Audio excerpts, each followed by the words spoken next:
Hello everybody, welcome. If you could all move closely so you can see our slides and make sure you can hear from all of our speakers. Thank you so much for coming today. Today is a really big moment for us. I'm Charlotte Osborne-Ford and I'm the Chief Executive of the National Academy for Social Prescribing, and we are here to launch our report, Envisaging a Social Prescribing Fund in England. But before we get into that, we just have a little bit of housekeeping information to share with you. As you can probably already see, we have got a photographer and filmer in the room today who will be capturing the moment. So if anybody's not comfortable with being photographed or filmed, if they could please let the photographer or a member of NASP staff know. The event today, we've got speeches for about an hour. We've been quite ambitious, so we've got lots of people speaking about the fund and about social prescribing, but we are hoping to capture that in about an hour and 15, and then some more time for networking. And for those who want to continue that networking, there is a lovely bar downstairs and lots of other space in South Bank Centre. So please make the most of this beautiful venue while you are here. And also, it's really important to say that, and thank our speakers for coming today, because it is a very busy time. It's also Christmas, but we've got a really exciting range of speakers to talk to you about our work today.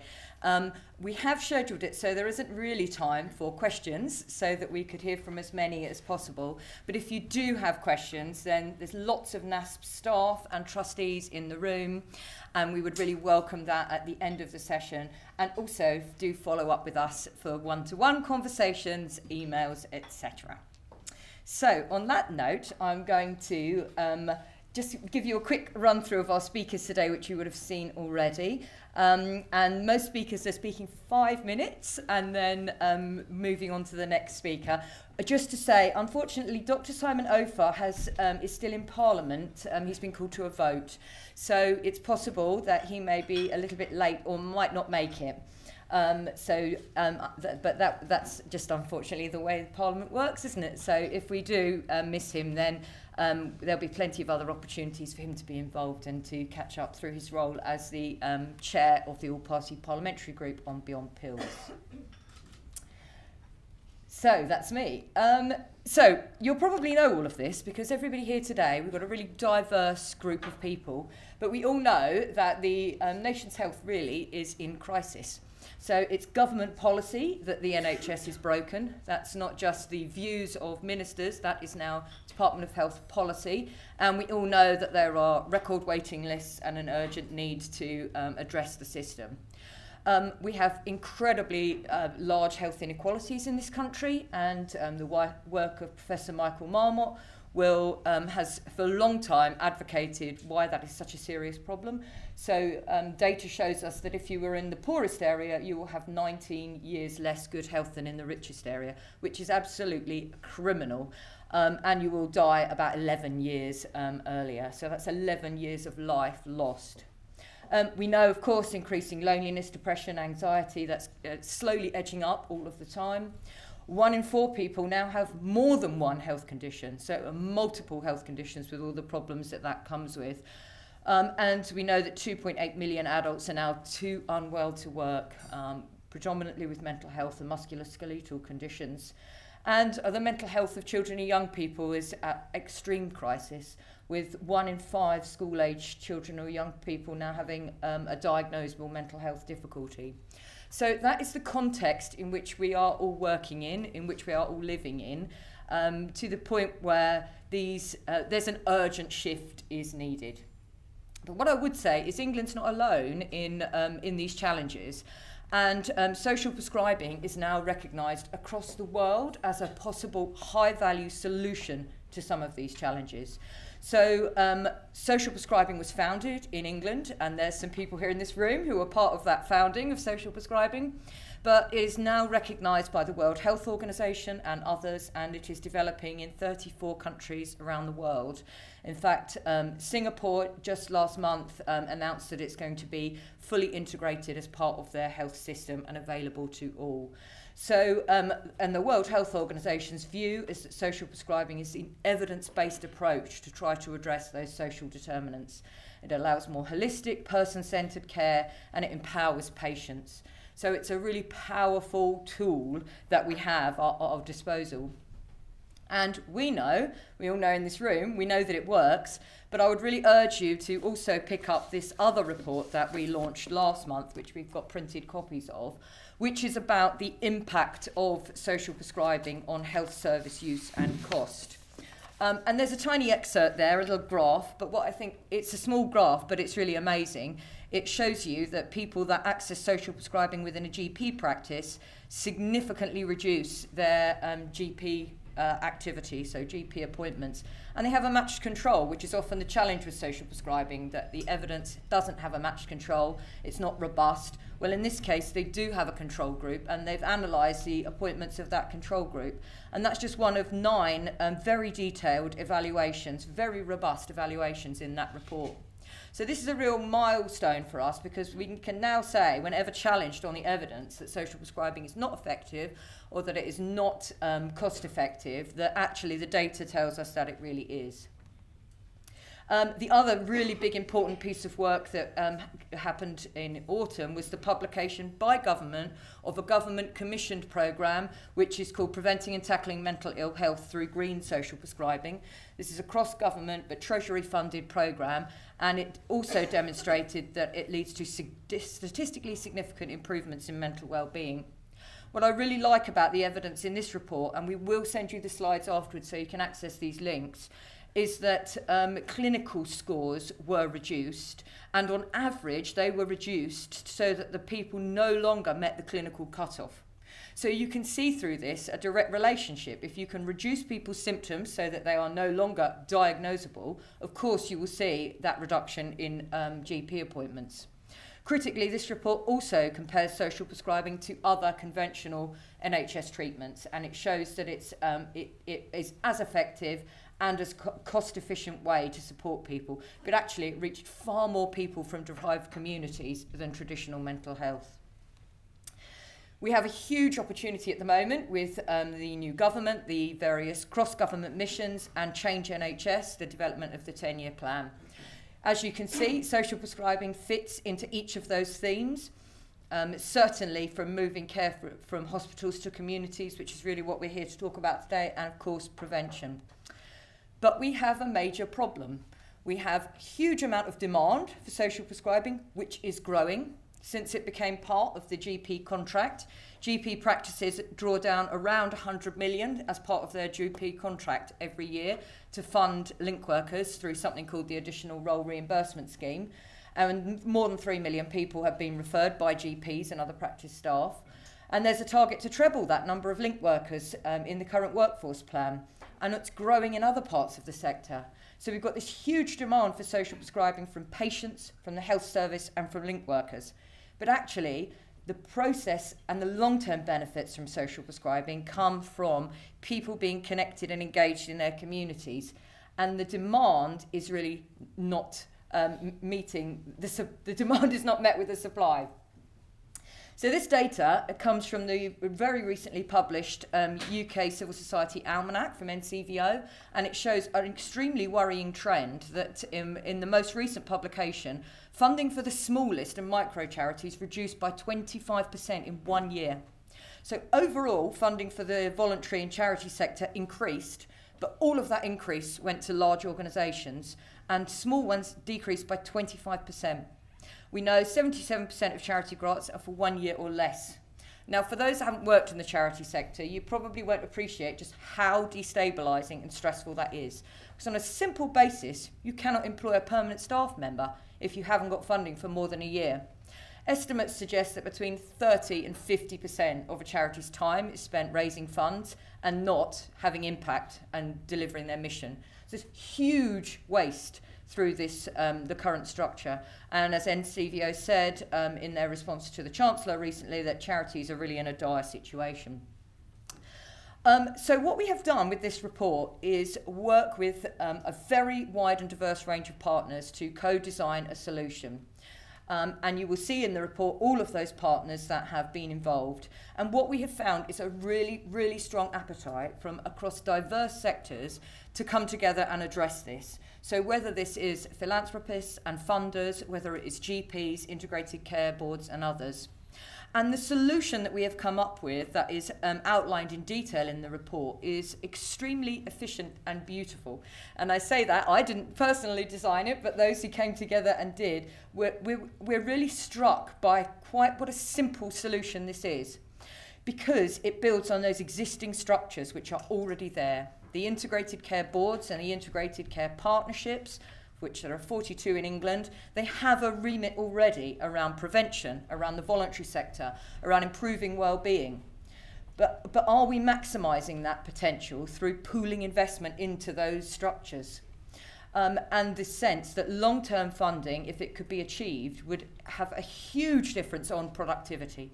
You would get not just pound for pound improvement through financial leverage, but potentially pound for pound improvement in the voluntary sector through releasing that productivity and allowing those organisations to plan.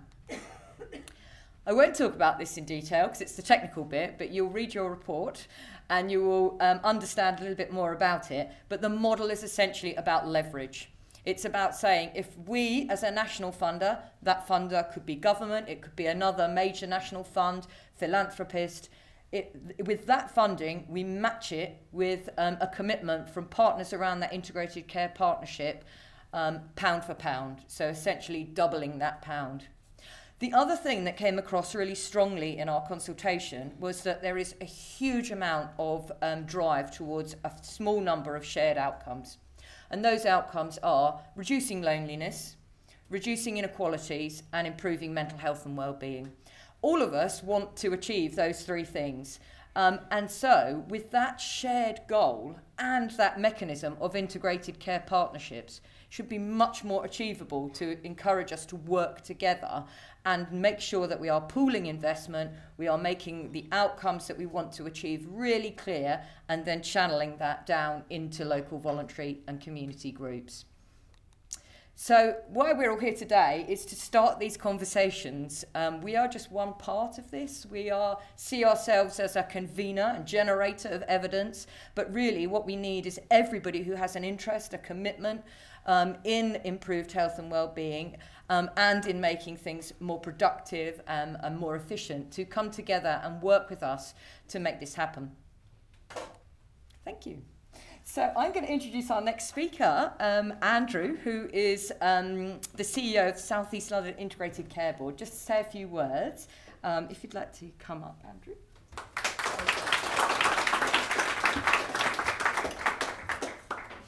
See if I deserve the applause by the end. So, Andrew Bland, as you said, so I'm one of 42 chief executives of an integrated care board in England, and you happen to be in my patch, so you're very welcome to South East London. South East London's 6 boroughs. For those of you who don't know, we are, I guess, on the cusp of Lambeth to Southwark. I guess if that doesn't mean much to you, I guess perhaps, and in this context, 1 in 30 people in this country live in South East London, so we're densely populated, tightly packed. It's been said a bit about my role. Well, this is sort of 2 things really. A hard and fast statutory role. We receive about £3 to £4 billion to plan and provide services for our residents, and I'm an NHS employee, and that is an NHS statutory accountability. Arguably the more exciting part of my role, no less serious, is convening partners of all types, and usually beyond the NHS, in my experience, to help us improve the health and well-being and reduce the inequalities that South East Londoners, and indeed those right here in Southwark and Lambeth, experience. And they're really quite stark, and they're growing. More parochially, I'm very interested in social prescribing. We have many social prescribing teams and social prescribers in South East London right now, so we can see a felt difference that's being made. And very selfishly, it's really clear to me that waiting for people to fall ill before you attend to their needs or try and help them is not just the most expensive way to run a health service, it is now definitely an unaffordable way to run a health service. So this conversation is relevant, timely, but really, really important to me personally and to my board. I should also say this agenda for us, and I'm glad you called out the sector, the voluntary or VCSE sector. This is a build for us in South East London. We're 2 years old, just about, and our first act was to launch a VCSE charter, which would do exactly as you said, would invest directly in those smaller organisations and provide infrastructure and guarantee an increased year-on-year funding. But of course, we need to spend that wisely. This looks like a good synergy to me. So, first thing for me to say. I think the second thing, and it's kind of been said, and others will know more than I, we are convinced as a board and a system in South East London, I know others are, that this is evidence-led, so it is worthy of our assessment, prioritisation and hopefully investment going forward. So, so first of all, and foremost, really important. Secondly, expanding social prescribing, absolutely. I think the bit I like in the report just recognises that, and then you've got to prescribe what? Is going to be something on the end of it, and we're very interested in whether there's something in the community that's on the end of that, because we think that works. And for me personally, this time last week we finished a shadowing afternoon I had with our South Southwark social prescribing team. Just as an aside, everybody who came to that team or they told me about had been referred by the health service, by a GP, that's who employs those individuals. I think without exception, we talked about housing issues. We didn't talk about their health once. We did talk about the impact on their health of having crowded accommodation, of having 3 teenage kids in a 1-bedroom accommodation, which wasn't that certain, and able then to help people navigate the system. So evidence-based, yes. My own experience of it really does back that up. Important timing is everything, isn't it? And so at this point in time, and I can see certain people in the room are working through and designing and committing to what a neighbourhood health service looks like. Our conviction is it looks like something much more than the NHS. It certainly involves the voluntary sector, and if it doesn't have social prescribing at the heart of it, my feeling is we will have missed a trick, if not failed. So important. We're also trying to work out how we reimagine our workforce. So if I had all the money in the world today, I don't have the workforce to deploy it on. And by the way, I haven't got all the money in the world today. And of course, we're interested in a left shift and an investment upstream. Everybody agrees with that, but we live with a reality that double running is really hard. So how are we going to achieve that if those things aren't necessarily and easily ready to us? Of course, you'd expect me to say that the government needs this. I think absolutely, if you go forward on a platform with the health missions that have been put forward, you've therefore gone forward with initiatives like this. And I think, again, an important synergy not to be forgotten. I also like it because it's smart. I heard somebody, I can't remember who it was, but as I walked through, said, but it's simple. If you can understand it, that's half the trick. And if you're still wondering what it is by the end of this session, we probably failed. It's smart, it's well designed, and I just wrote down a few reasons why. So it recognises that funding at the moment is fragmented. Invest a pound and get a pound, really simple message. We're going to be able to sell this, I think. It recognises that short-term funding for the voluntary sector is a death blow for it. It's not fantastic for me either, trying to explain a return on investment to a board that doesn't have all the money it would like and say, well, you'll see this benefit one day somehow. So a longer-term 10-year investment makes a lot of sense to me. If we're also interested in what works, this sort of Goldilocks approach also seems really, really important to me. It's not so small that I won't notice. It's not so big so I never achieve it. I think the idea of getting this level of a billion over 10 years across 42 systems like mine, and mine's the 9th biggest in the country, I think. We have 2 million residents.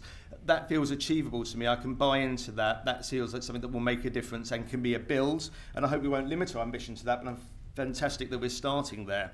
So I guess the final point, and you predict this, apart from the fact I can't say philanthropic, and I've been trying all day, is that the idea that we can have something clever, long-term, dealing with fragmentation and policy aligned at a time when we really need answers to these questions. It gets our full support as an ICB in South East London, and thank you for inviting me today.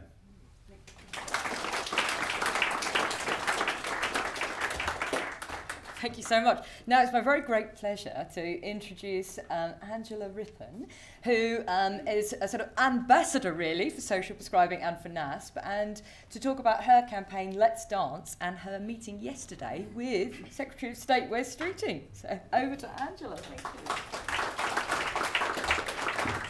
Thank you very much indeed. Yes, indeed, I did meet with the Secretary of State yesterday, and I shall bring you up to date on that in just a moment. But to give you a reason why someone involved with dance, and not like so many of you with local government or with health or with medicine in some way or another, is here. The Let's Dance campaign is something that I started to launch back in May of this year, and will have its national launch in a National Day of Dance on March the 2nd, Sunday, March the 2nd next year. And just to give you a little bit of background to this, because it's relevant to the social prescribing situation that we're talking about today, I've been involved with dance one way or another for many years, and as a broadcaster have made a number of programs and films about dance and health in general. And as I appeared on Strictly Come Dancing last year and got quite an extraordinary response from an awful lot of people, it made me realise that I wanted to use that profile that I've been given in dance to do something worthwhile. And listening to the Secretary, not the Secretary of State, but Chris Whitty, Professor Chris Whitty, talking about the way that we should all take more responsibility for our health on radio. And he was saying that what we should all do to help the National Health Service is ourselves try and get fit. And he said, you should play football, go to a gym, or dance. And I thought, that's what we can do. So I got in touch with every dance organisation that I'm aware of in the country and said, what I want you to do is leave all your antagonisms with each other at the door and come and work together in a consortium to get the nation dancing, to recognise what so much of the evidence-based material proves, which is that dance, when you've got all sorts of exercise that's available to people, dance is the one exercise which really does work your entire body from toe to head and incorporates your brain at the same time, and it makes you happy, it releases endorphins, and it ticks all of those boxes so that you exercise every single part of your body. You make your mind work because you have to remember the steps, and because it means that your brain is active in what you are doing. And it gives you a social context, so you are meeting people. So the problem of isolation and loneliness disappears if you go to a dance class. You cannot dance without a smile on your face, so you're exercising, you're getting fit, and you're having fun. So I put all of that together and said, we're going to launch a National Day of Dance in March, which is what we are going to do. And we have something in the region now. Over the last several months, we've put this together, and we now have something in the region of 100,000 dance teachers throughout the country who are all ready to launch and do something on March the 2nd by opening their doors to the general public, because our big task now is to get the message across to the general public that dance is not just something that you watch on television or in a theatre, but it is something which has a genuine and valuable role in helping to keep you fit and improving your general mind and body well-being. So having put all of that together, I then started to get involved in, and have been involved in one way or another on the sidelines, but realised how dance was actually doing so much more than just keeping us fit. The way in which, as a non-medical intervention, it was doing brilliant things in medical conditions, like the work that English National Ballet have been doing for such a long time with people with Parkinson's. Talk to Caroline Rassell, the CEO of Parkinson's UK. She will use the word miracle. It is a miracle. It's not a miracle cure, because there is no cure for Parkinson's, as we all know. But the way that you can see miraculously people with Parkinson's being able to control their movements when they go to a dance class, because the hippocampus takes over, the way they are able to dance, and you cannot tell sometimes those who have Parkinson's and those who don't in a dance class. I've been working with people now at the Stroke Association and various organisations who are working with people with strokes, because dance can improve them in such a way that it is quite unbelievable, the way that very often the paralysis can be overcome. We have a dance teacher in Devon, for instance, who had a stroke 3 years ago. She now takes ballet classes from her wheelchair, because she knows that if she keeps on working, it's going to make a difference to her.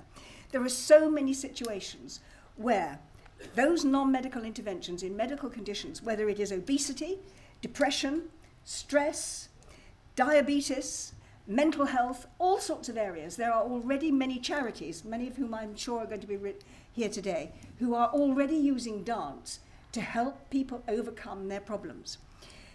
I talked to Charlotte and got introduced to the world of social prescribing as a result of this, and discovered through many of our dance teachers who are already doing wonderful things, that while social prescribing is such a brilliant idea and works, as your report has indicated, with those extraordinary figures about the reduction in the number of people who go to GPs and to A&E.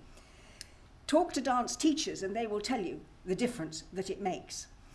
Talk to William Bird, as I've done, to Samir Gray, to many of the medics in this world, about how social prescribing works.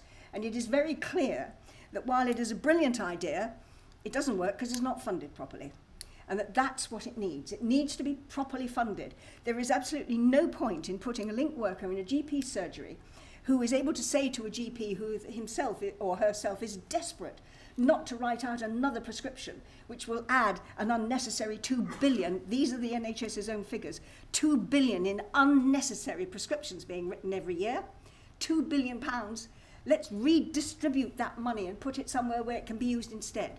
But there's not a lot of point in having this in place if a GP wants to send someone who is depressed or someone who has mental problems or someone who would benefit not from taking yet another drug and getting on that path, but doing something which is physical, like dance, or even going to a pottery class or a gym or flower arranging or whatever.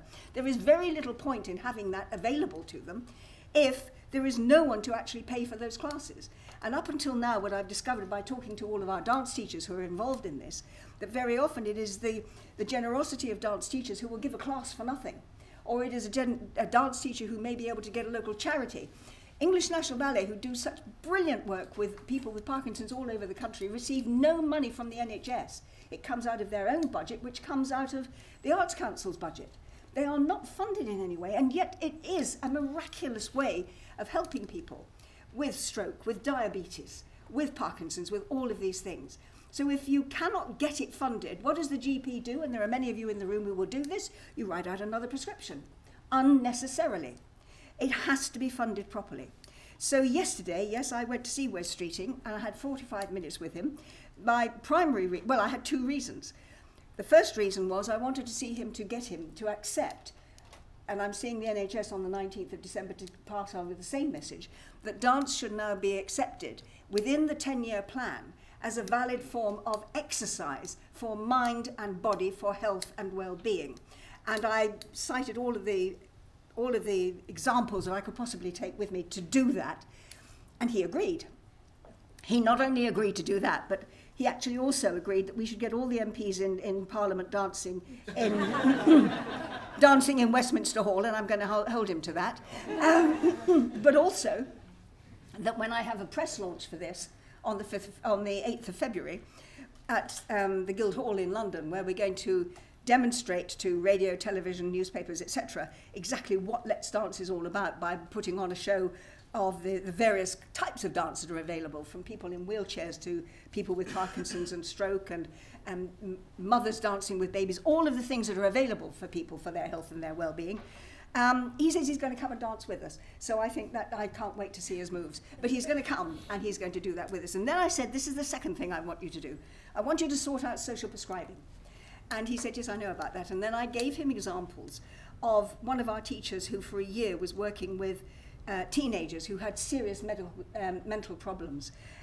She did it for a year, funded herself from her own dance school, got no support from anywhere else at all, and then just simply could not go on doing it. And so all those young people that she was helping, no funding at all. I was talking this morning to a teacher in Northern Ireland who, one of the things that she does is she works with local social services, and she takes children that are about to be put into care, and she gives them the opportunity of going to dance classes so that there's one thing that anchors them to something where they were and where their friends were. And but again, she gets no funding from anybody, a small amount from social services, but nothing else. There are so many instances where brilliant programs are in place and nobody funds them. And I gave Wes a whole list of them, and I said, I want you to sort it out. And then I handed him my copy, which I think we all got, the most recent copy that we got from Charlotte, Charlotte, on which I'd annotated, because I had it 3-4 days ago, and I made annotations on it. And I said, there's going to be this conference today, and he said, yes, I know. And I said, well, there you go, bedtime reading, because he wasn't expecting to get his copy until today, so I gave it to him yesterday and asked him to read it overnight with my notes on it. So he did not give me a guarantee, but he said, I am interested in this. He started then talking with his team who were with him about the possibility of setting up a national fund for social prescribing. He is aware of the necessity to do it. He is aware of our belief that it should happen, and I trust him. I think he will. I think he will read the report. I think he is sufficiently interested and recognises when I was able to point out some of the figures that you've already seen there about the way in which we can reduce the number of people who go into hospital, who go to A&E and who go to their GPs. He was interested, fascinated, did not know that. Now he does. And all I can say is that I felt I had a very good meeting with him yesterday, and all I will say is watch this space. Thank you.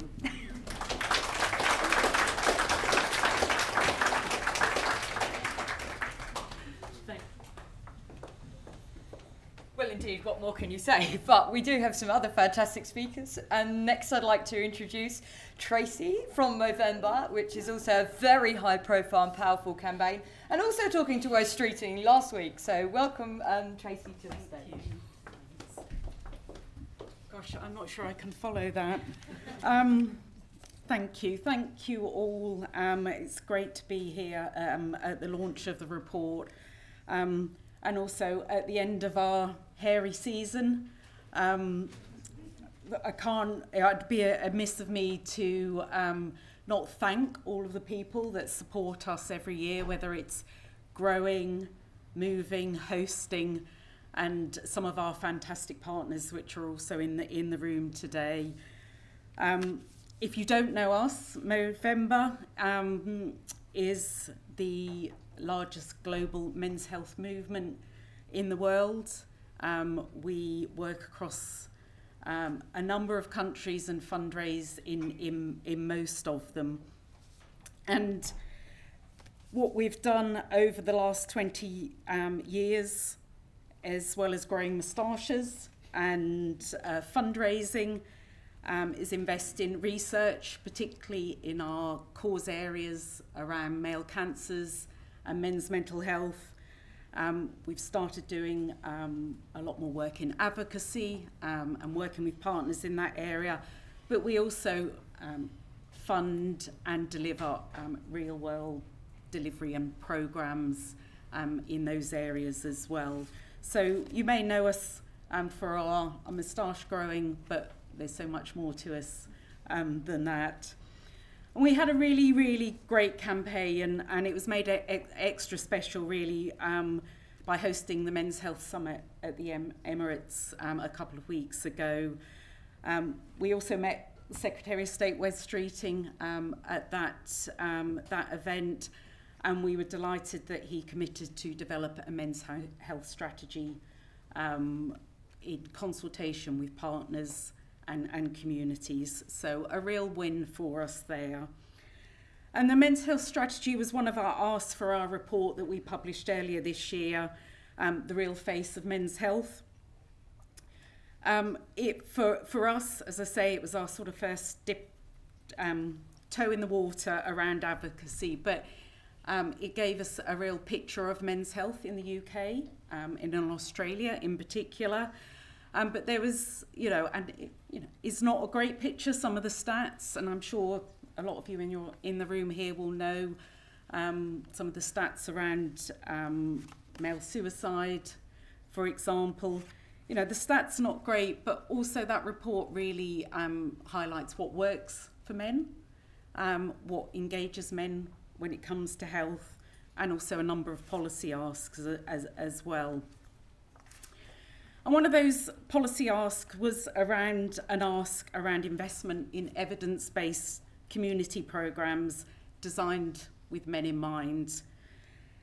We know that men will engage with their health and services in the community. They're not so good at engaging with the health service, but if you bring those services into the community, men will engage. And that's really where social prescribing can be really, really powerful. And one of the areas that I think really works for men, it's not the only area, but we know the power of sport can really engage men and boys in their health. Earlier this year, the Movember board signed off a £5.5 million investment in our sport and health plan for the UK. And it's really, that plan is really about using that power of sport to improve the health outcomes for men and boys and the communities around them. What we have with sport is an amazing infrastructure of sports trusts and foundations and an underutilised workforce. Andrew was talking about not having that workforce. It's part of that wider workforce that we can really use to improve health outcomes in the community. And one of our programmes is a programme called Ahead of the Game. It's an evidence-based mental health literacy and resilience programme aimed at young people and delivered through community sport.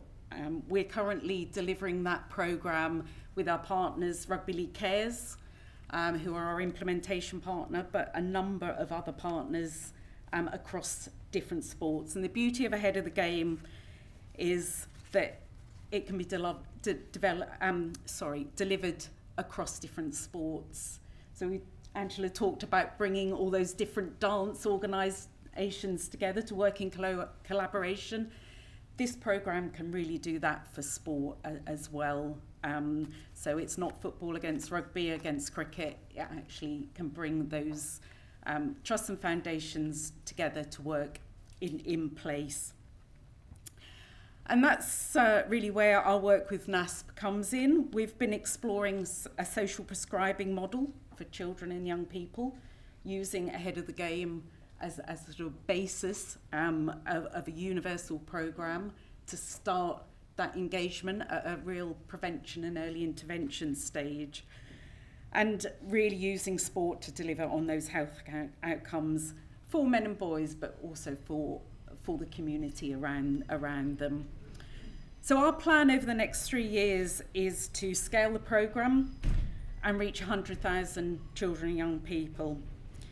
We can achieve that with the investment that we are bringing to the table, but imagine what we can achieve through a shared investment model, a social prescribing fund, and working with all of the partners in the room and beyond.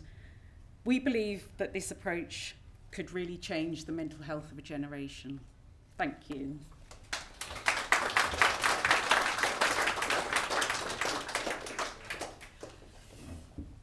And now we're going to hear from Matt Leach, who is the CEO of the local trust. And I'll let you come and introduce yourself. Thank you, Matt. Brilliant. Thanks, Charlotte. And it's brilliant to be here to help celebrate the launch of this incredibly important report, though I do feel somewhat of an interloper in the room, being probably the only person here who hasn't met with West Streeting. But what I have been doing over the last 10 years is spending a lot of time in multiply disadvantaged, marginalised communities across the country, listening to people trying to live their daily lives, trying to make the places they live better, trying to build strong relationships with their neighbours, often struggling with health problems themselves, struggling with problems caused by others in their community, with unmanaged issues. And we've been trying at Local Trust to address that by taking forward what's been quite an ambitious experiment to see what happens when we just put money directly in the hands of local people. So back in 2012, in each of 150 deprived neighbourhoods that hadn't had their fair share of funding in the past, mainly because there weren't people organised enough to apply for it, we handed over £1 million to each of those communities and said you can spend it on anything you want, provided you come together, consult your neighbours, decide what's best, and then manage its delivery. And we're coming to the end of the programme. As an organisation, we're going to wind up in a couple of years' time. But what we've seen, as well as some of the pitfalls of doing something new and a bit exciting, and I wish all the best to Jim with this fund and Charlotte as they take it forward, is actually what the real value you can release when you trust people, when you work with people in communities. And I guess that transferring of money, of power, putting trust in the hands of local people feels like something that's got to be central to any social agenda going forward. And health has known that for a long time. If you go, it's probably a decade and a half, isn't it, since the Marmot review talked about how individual and community empowerment was absolutely central to reducing health inequalities, and that there was a real need to focus on getting rid of structural barriers to participation if you wanted to get over issues of health inequality. Of course, since that time, we've had almost a decade and a half of austerity, of a running down of the community space, of a general abandonment of a focus on neighbourhood. It's something that Hilary Armstrong, with her new Commission on Neighbourhoods, is hoping to put right. She's been given the task of reporting back to ministers next year on how neighbourhoods might be brought back to the centre of government thinking.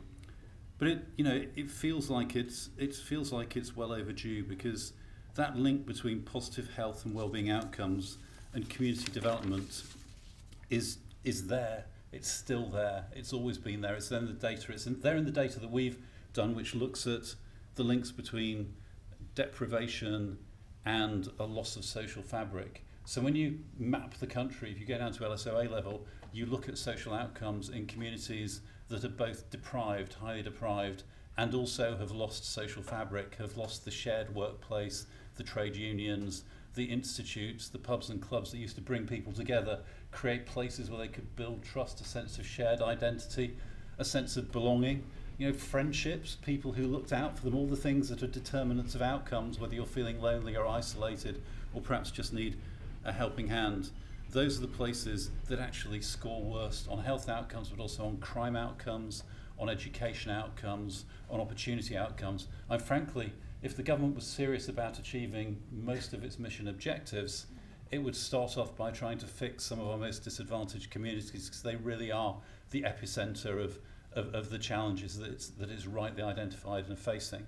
In some ways, different times, but if you think back to 1997, Tony Blair's first speech as Prime Minister then was on the Aylesbury estate, when he said, actually, if we're going to crack all these social issues facing us, we've got to start at a community level.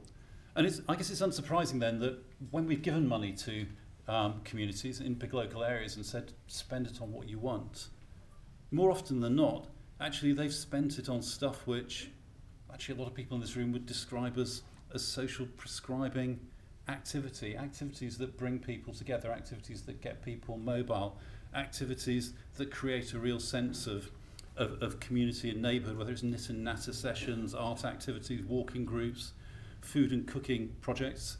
Actually, I saw a really good one in Newington, in Thanet, a very deprived community that I visited with Hilary Armstrong last Friday. And it was a community which had been seen as stigmatised, which had real issues with deprivation, with drug misuse, with physical, mental ill health. But at the heart of that was a community centre that was absolutely brimming with people doing great stuff. They were mostly mums and grandmas when I went, but they told me that on a Thursday they have a weekly curry club for men when women aren't allowed, which is really important for their husbands, their brothers, their sons. But when you talk to them as individuals and said, well, how did you come here? What happened? They said, oh, I was feeling lonely and I didn't know what to do, and I saw something was going on, so I went in to see what was happening, and they got me involved, and my life's been transformed since then. You could see, in their faces and their life experiences, that this is stuff that's important and that we need to invest in. It's stuff that's at the heart of that social prescribing mission. And I think, that rich resource of community-led activity, it's something that's led us to work with NASP. And I originally started, I think, plotting out a separate report, which hopefully will be out in the new year, I think. Jim, looking at that kind of community leadership in social prescribing piece.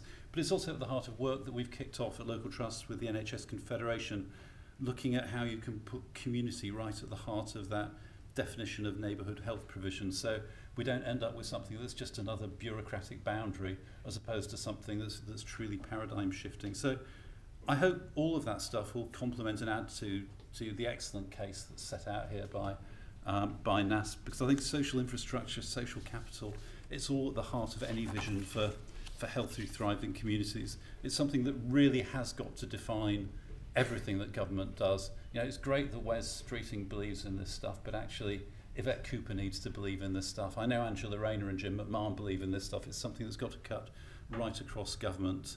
And if the case that's put here for new funding is accepted, if it's successful in bringing together funds from others in this room, and I can see there are a number of funders hanging out, hopefully listening interestedly, maybe it will give us a framework for exploring a very different way of doing things, a very different way of doing community and health. And all power to you, really, Charlotte. Looking forward to seeing how it goes next.